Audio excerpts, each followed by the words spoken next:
Good evening. It's Wednesday, the 15th of April, and it's the point in lockdown where I'm dressed, like I'm wearing a jumper. Actually, I'm wearing it's got the cap from Alice in Wonderland, but I can't be bothered to do my makeup, so I, I haven't.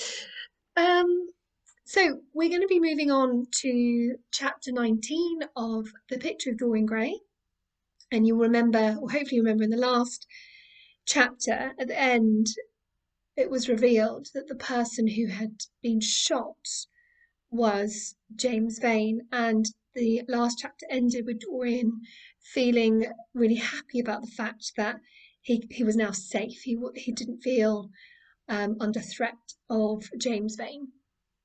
So we're moving on to chapter 19, and this is our penultimate chapter. So we've nearly finished the picture of Dorian Gray. Okay. "There is no use your telling me that you are going to be good," cried Lord Henry, dipping his white fingers into a red copper bowl filled with rose water. "You are quite perfect. Pray, don't change." Dorian Gray shook his head. "No, Harry. I have done too many dreadful things in my life. I am not going to do any more. I began my good actions yesterday." "Where were you yesterday?" "In the country, Harry. I was staying at a little inn by myself." "My dear boy," said Lord Henry, smiling, "anybody can be good in the country. There are no temptations there. That is the reason why people who live out of town are so absolutely uncivilized. Civilization is not by any means an easy thing to attain to. There are only two ways by which man can reach it. One is by being cultured, the other by being corrupt. Country people have no opportunity of being either, so they stagnate." "Culture and corruption?" echoed Dorian. "I have known something of both. It seems terrible to me now that they should ever be found together, for I have a new ideal, Harry. I am going to alter. I think I have altered."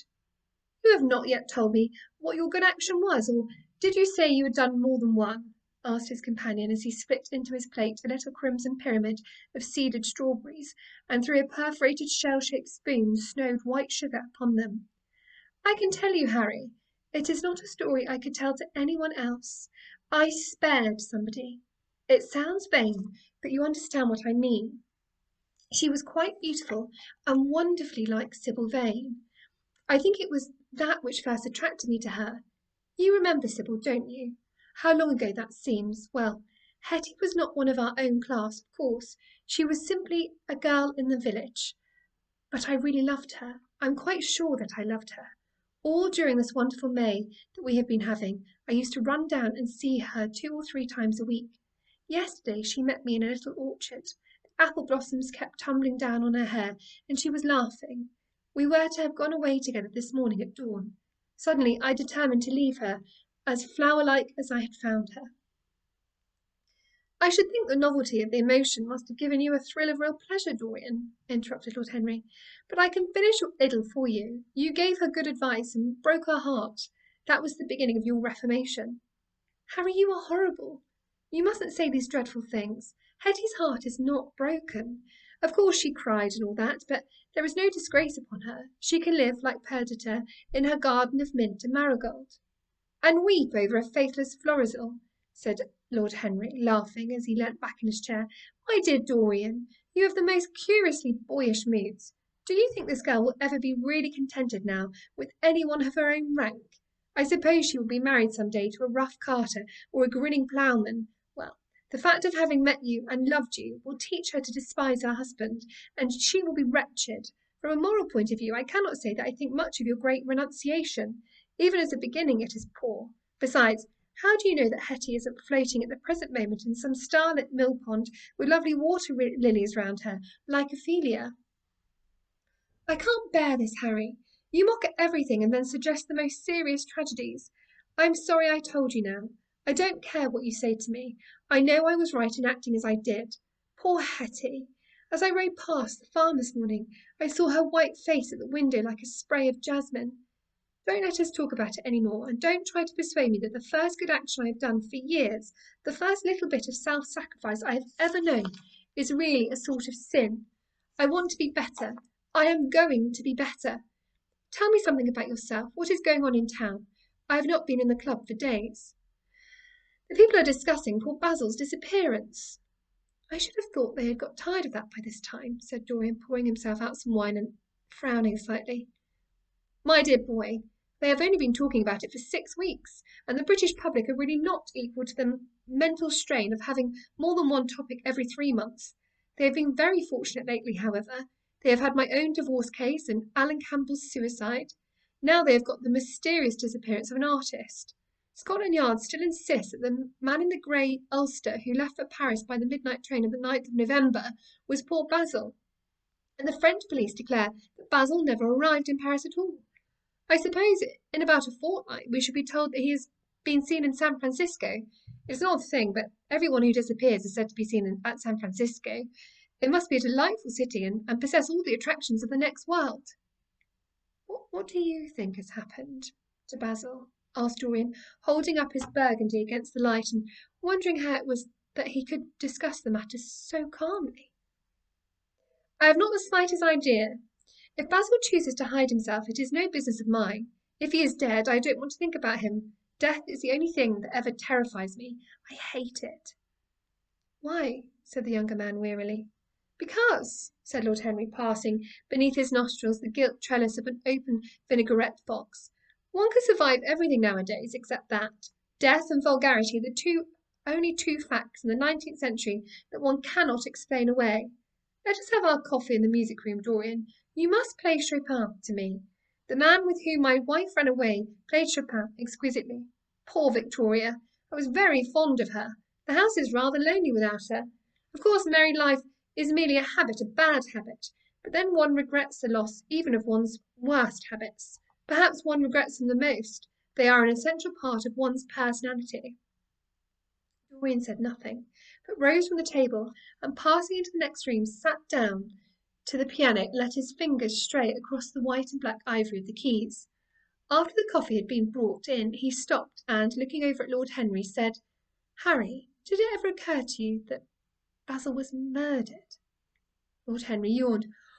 Basil was very popular and always wore a Waterbury watch. Why should he have been murdered? He was not clever enough to have enemies. Of course, he had a wonderful genius for painting, but a man can paint like Velasquez and yet be as dull as possible.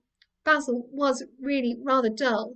He only interested me once, and that was when he told me years ago that he had a wild adoration for you, and that you were the dominant motive of his art.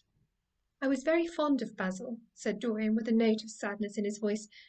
But don't people say that he was murdered? Oh, some of the papers do. It does not seem to me to be at all probable. I know there are dreadful places in Paris, but Basil was not the sort of man to have gone to them. He had no curiosity. It was his chief defect.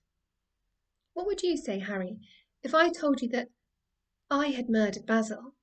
Said the younger man. He watched him intently after he had spoken. I would say, my dear fellow, that you were posing for a character that didn't suit you. All crime is vulgar, just as vulgarity is crime. It is not in you, Dorian, to commit a murder.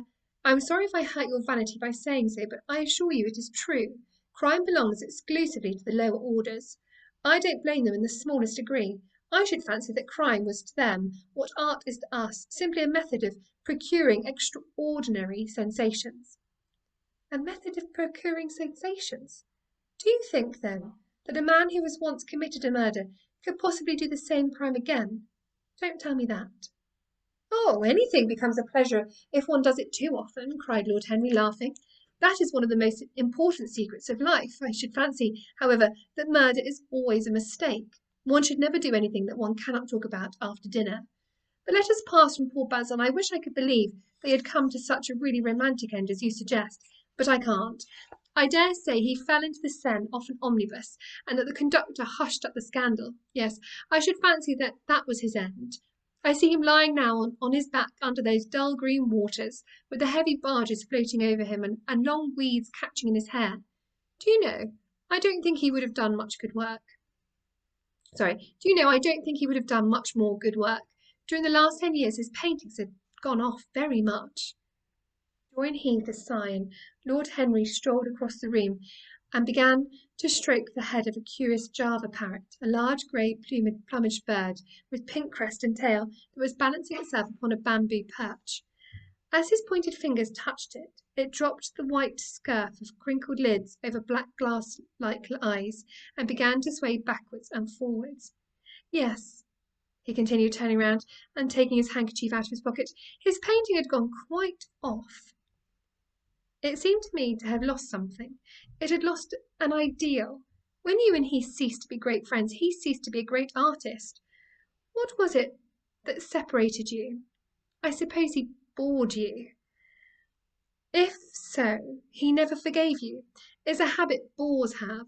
By the way, what has become of that wonderful portrait he did of you? I don't think I have ever seen it since he finished it. Oh, I remember your telling me years ago that he had sent it down to Selby and that it had got mislaid or stolen on the way. You never got it back.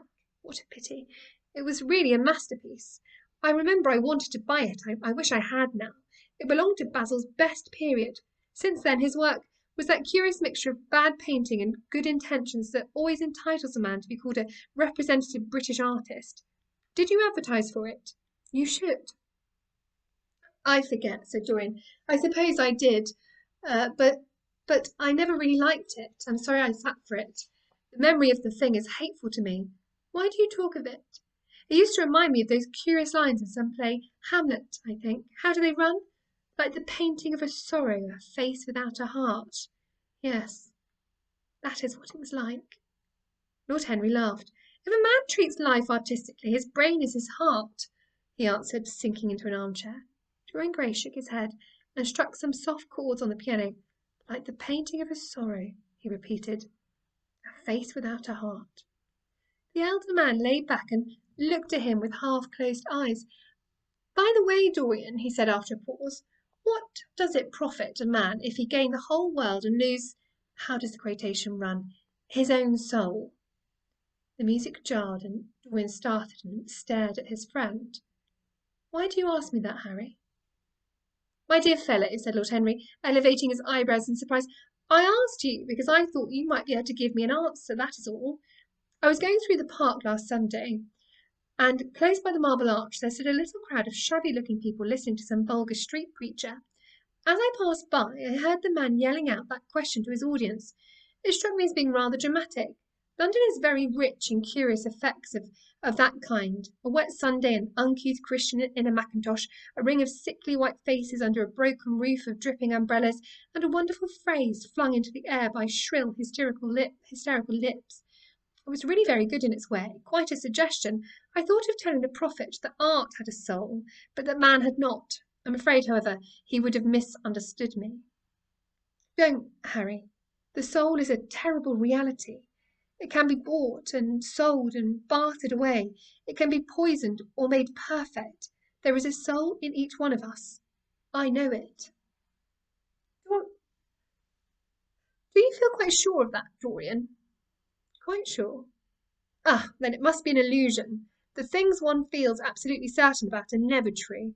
That is the fatality of faith and the lesson of romance. How grave you are! Don't be so serious. What have you or I to do with the superstitions of our age? No, we have given up our belief in the soul. Play me something. Play me a nocturne, Dorian, and as you play, tell me in a low voice how you have kept your youth.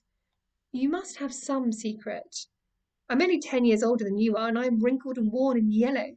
You are really wonderful, Dorian. You have never looked more charming than you do tonight. You remind me of the day I saw you first. You were rather cheeky, very shy, and absolutely extraordinary. You have changed, of course, but not in appearance. I wish you would tell me your secret. To get back my youth, I would do anything in the world except take exercise, get up early, or be respectable. Youth, there is nothing like it. It's absurd to talk of the ignorance of youth. The only people to whose opinions I listen now with any respect are people much younger than myself. They seem in front of me. Life has revealed to them her latest wonder. As for the aged, I always contradict the aged. I do it on principle. If you ask them their opinion on something that happened yesterday, they solemnly give you the opinions current in 1820, when people wore high stocks, believed in everything, and knew absolutely nothing. How lovely that thing you are playing is. I wonder, did Chopin write it at Mallorca, with the sea weeping round the villa and the salt spray dashing against the panes? It is marvellously romantic. What a blessing it is that there is one art left to us that is not imitative. Don't stop. I want music tonight. It seems to me that you are the young Apollo and that I am Marsyas, listening to you. I have sorrows, Dorian, of my own that even you know nothing of. The tragedy of old age is that one is old, but that one is young. The tragedy of old age is not that one is old, but that one is young. I'm amazed sometimes at my own sincerity. Ah, Dorian, how happy you are! What an exquisite life you have had! You have drunk deeply of everything, you have crushed the grapes against your palate. Nothing has been hidden from you, and it has all been to you no more than the sound of music. It has not marred you. You are still the same. I am not the same, Harry. Yes, you are the same. I wonder what the rest of your life will be. Don't spoil it by renunciations. At present you are a perfect type. Don't make yourself incomplete. You are quite flawless now. You need not shake your head. You know you are. Besides, Dorian, don't deceive yourself. Life is not governed by will or intention. Life is a question of nerves and fibres and slowly built up cells in which thought hides itself and passion has its dreams. You may fancy yourself safe and think yourself strong, but a chance tone of colour in a room or a morning sky, a particular perfume that you had once loved and that brings subtle memories with it, a line from a forgotten poem that you had come across again, a cadence from a piece of music that you had ceased to play. I tell you, Dorian, that is on things like these that our lives depend. I tell you, Dorian, that it is on things like these that our lives depend. Browning writes about that somewhere, but our own senses will imagine them for us. There are moments when the odour of lilas blanc passes suddenly across me, and I have to live the strangest month of my life over again. I wish I could change places with you, Dorian. The world has cried out against us both, but it has always worshipped you. It always will worship you. You are the type of what the age is searching for, and what it is afraid it has found. I'm so glad that you have never done anything, never carved a statue or painted a picture or produced anything outside of yourself. Life has been your art. You have set yourself to music. Your days are your sonnets. Dorian rose up from the piano and passed his hand through his hair. Yes, life has been exquisite, he murmured, but I'm not going to have the same life, Harry, and you must not say these extravagant things to me. You don't know everything about me. I think that if you did, even you would turn from me. You laugh. Don't laugh. Why have you stopped playing, Dorian? Go back and give me the knockdown again. Look at that great honey-coloured moon that hangs in the dusky air. She is waiting for you to charm her, and if you play, she will come closer to the earth. You won't? Let us go to the club, then. It has been a charming evening, and we must end it charmingly. There is someone at White's who wants immensely to know you. Young Lord Poole, Bournemouth's eldest son. He has already copied your neckties and has begged me to introduce him to you. He is quite delightful and rather reminds me of you. I hope not, said Dorian, with a sad look in his eyes. But I am tired tonight, Harry. I shan't go to the club. Oh, it's nearly 11, and I want to go to bed early. Do stay. You have never played as well as tonight. There was something in your touch that was wonderful. It had more expression than I have ever heard from it before. It is because I'm going to be good, he answered, smiling. I'm a little changed already. You cannot change to me, Dorian, said Lord Henry. You and I will always be friends. Yet you poisoned me with a book once. I should not forgive that. Harry, promise me that you will never lend that book to anyone. It does harm. My dear boy, you are really beginning to moralise. You will soon be going about like the converted and the revivalists, warning people against all the sins of which you have grown tired. You are much too delightful to do that. Besides, it is no use. You and I are what we are, and will be what we will be. As for being poisoned by a book, there is no such thing as that. Art has no influence upon action. It annihilates the desire to act. It is superbly sterile. The books that the world calls immoral are books that show the world its own shame, that is all. But we won't discuss literature. Come round tomorrow. I'm going to ride at 11. We might go together, and I will take you to lunch afterwards with Lady Branksome. She is a charming woman, and wants to consult you about some tapestry she is thinking of buying.